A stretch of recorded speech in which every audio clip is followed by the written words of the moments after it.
حضرت حارث عشری رضی اللہ تعالی عنہ فرماتے ہیں، یہ مسند احمد ابن حنبل میں بھی ہے، ترمذی میں بھی ہے، قال قال رسول اللہ صلی اللہ علیہ وسلم انی آمرکم بخمس اللہ امرنی بہن۔ یہ ایک روایت میں اضافی الفاظ ہیں، اللہ امرنی بہن، دوسری میں نہیں ہے۔ انی آمرکم بخمس کے بعد شروع ہو جاتی ہے بالجماعت والسمع والطاعت والہجرت والجہاد فی سبیل اللہ۔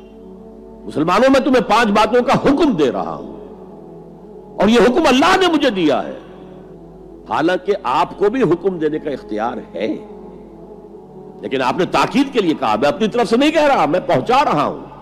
انی آمرکم بخمس اللہ امرنی بہن بالجماعت والسمع والطاعت والہجرت والجہاد فی سبیل اللہ۔ ذرا دیانتداری کے ساتھ ہاتھ اٹھائیں ان مجمع میں سے وہ لوگ جنہوں نے پہلے کبھی یہ حدیث سنی ہے۔ ایک تو ادھر میں نے ہاتھ دیکھا ہے، اس کا چرچا ہی نہیں ہمارے ہاں۔ کیوں؟ یہ اس لیول سے متعلق ہے جس لیول پہ ہم سوچتے ہی نہیں۔ اقامت دین کی جدوجہد، نظام کو بدلنے کی جدوجہد، یہ ہمارے ذہن سے خارج، ہمارے تصور دین سے خارج۔ دیکھیے وہ جو ہے بنی الاسلام علی خمس، اس میں امر نہیں ہے، یہ خبر ہے صرف۔ اسلام کی بنیاد 5 چیزوں پر قائم ہے، شہادت اللہ الہ الا اللہ وان محمد رسول اللہ، واقام الصلاۃ وایتاء الزکوٰۃ وصوم رمضان وحج البیت من استطاع الیہ سبیلا۔ یہ حدیث کس کو نہیں معلوم؟ وطن یاد نہ ہو یہ بات دوسری ہے، کس کو نہیں معلوم 5 ارکان اسلام حضور نے بتائے ہیں؟ حالانکہ وہاں یہ ہے میں تمہیں حکم دے رہا ہوں، اور چرچا ہی نہیں ہے ہمارے یہاں۔ جس گاؤں جانا نہیں اس کا راستہ کیا پوچھنا، جو کام ہم نے کرنا ہی نہیں، اس کے جو لوازم ہیں ان کے تذکرے کی کیا ضرورت ہے؟ یہ ہے ہمارا اس وقت کا عام مسلمانوں کا تصور۔ زیادہ سے زیادہ یہ کہ دین کو پھیلاؤ، پہنچاؤ، کتابوں سے، رسالوں سے، ویڈیو سے، آڈیو سے، مواعظ سے، درس قرآن سے، ترجمہ قرآن سے، یا تو یہ کہ اپنی ذاتی نیکی کا تصور ہے، اور یا پھر اس سے اوپر صرف یہ دعوت و تبلیغ۔ اس سے اوپر کی تیسری منزل جسے اقامت دین کہا جائے، جو خصوصی الفاظ حضور کے لیے 3 مرتبہ قرآن میں آئے، هو الذی ارسل رسولہ بالہدی ودین الحق لیظہرہ علی الدین کلہ۔ کسی اور نبی کے لیے 1 دفعہ بھی نہیں آئے، حضور کے لیے 3 دفعہ آئے۔ سورہ توبہ، سورہ فتح، سورہ صف۔ یہ چونکہ چیز ہمارے ذہنوں سے نکل گئی ہے، لہذا اس کے جو متعلقات ہیں اس کی طرف بھی توجہ نہیں ہے۔ سیدھی سی بات ہے، منطقی بات ہے، جس گاؤں جانا نہیں اس کا راستہ کا ہے کو پوچھنا۔ یہ 5 چیزیں ہیں لازم۔ جماعت کی شکل میں رہو، یہ بھی فرمایا علیکم بالجماع، یہ حضور کی حدیث ہے، علیکم بالجماع، لازم جماعت کی شکل میں رہو۔ اور حضرت عمر کا قول ہے، اور آپ کو معلوم ہے کہ صحابی کا قول بھی حدیث کہلاتا ہے۔ حضرت عمر فرماتے ہیں لا اسلام الا بالجماع ولا جماع الا بالامارہ ولا امارہ الا بالاطاعہ۔ کوئی اسلام بغیر جماعت کے نہیں، کوئی جماعت بغیر عمارت کے نہیں، اور کوئی عمارت بے فائدہ ہے اگر اس کی اطاعت نہ ہو۔ تو پہلا حکم بالجماع والسمع، اور سنو، سننے کے لیے وابستہ رہنا ہوگا۔ وابستہ رہ شجر سے امید بہار رکھ۔ اب یہ نہیں ہو سکتا تھا کہ حضور پر کوئی بات آئی ہے تو آپ خود ہر ایک کے گھر جا جا کے اس کو پہنچائیں۔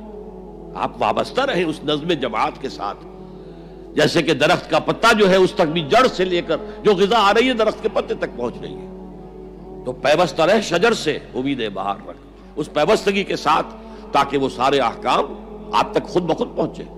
والطاعہ، اور اطاعت۔ 3 چیزیں ہو گئی، بالجماعت والسمع والطاعت والہجرت والجہاد فی سبیل اللہ۔ اور میں اس کی حقیقت پہلے بھی بیان کر چکا ہوں۔ ہجرت، اس کی بنیاد کیا ہے؟ حضور سے پوچھا گیا ای الہجرت افضل یا رسول اللہ، اے اللہ کے رسول سب سے اعلیٰ اور سب سے افضل ہجرت کون سی ہے؟ فرمایا ان تہجر ما کرہ ربک، ہر اس چیز کو چھوڑ دو جو تمہارے رب کو پسند نہیں ہے۔ آج اپنے گریبان میں جھانکیے، جو چیز زندگی میں غلط ہے شریعت کی روح سے طے کیجئے کہ اب نہیں ہوگی، اب ختم کر دوں گا، ہجرت شروع ہو گئی آپ کی۔ ان تہجر ما کرہ ربک، ہر اس چیز کو ترک کر دو، چھوڑ دو جو تمہارے رب کو پسند نہیں ہے۔ اور آخری ہجرت تو آئے گی وہ اقامت دین کے آخری مرحلے میں، جب اقدام ہوگا، جب نظام کو چیلنج کیا جائے گا، پھر جو ہجرت ہوگی وہ فرض ہجرت ہوتی ہے۔ مدینے کی ہجرت فرض تھی، ہجرت حبشہ فرض نہیں تھی۔ وہ تو جن لوگوں کی ہمت جواب دے رہی تھی اور جو پرسیکیوشن ہو رہی تھی اور جو تشدد ہو رہا تھا اس کو برداشت نہیں کر پا رہے تھے، انہیں اجازت دے دی گئی کہ ٹھیک ہے چلے جاؤ، حبشہ کی طرف ہجرت کر جاؤ۔ مدینے کی ہجرت فرض تھی۔ اگر کوئی ہجرت نہیں کر رہا، ما لکم من ولایتہم من شیء حتی یہاجروا، تو اے مسلمانوں تمہارا ان سے کوئی تعلق نہیں ہے جب تک کہ وہ ہجرت نہ کرے۔ بلکہ سورہ نساء میں اس کو بھی ایک طرح کا نفاق قرار دیا گیا۔ تو وہ ہجرت بڑی ہجرت ہے، گھر بار چھوڑ کر، اور مکے والے جو گئے تھے چھوڑ کر، وہ قریش کے بھیڑیوں کے رحم و کرم پر چھوڑ کر گئے تھے اپنے گھر والوں کو، اور ان کا سارا گھر کا سامان لوٹا گیا تھا، اور اس سارے سامان سے وہ کیپٹل فراہم کیا گیا تھا جس کو لے کر ابو سفیان کا قافلہ گیا تھا شام کی طرف، جس کا حضور نے پیچھا کیا تھا لیکن وہ نکل گیا تھا۔